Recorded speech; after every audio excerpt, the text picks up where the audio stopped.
রূপকথায় সবাইকে স্বাগত জানিয়ে আমি অনিন্দিতা আজকের অনুষ্ঠান শুরু করছি। আজকের বিষয় বাংলার তাঁত।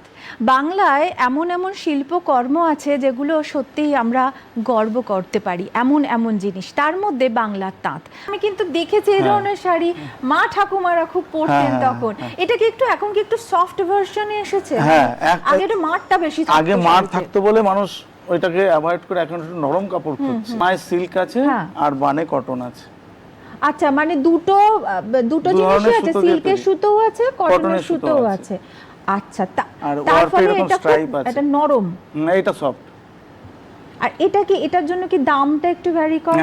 একটু সিল্ক আছে বলে দামটা বেশি হবে। আচ্ছা, এটা পাড়ের মধ্যে আছে।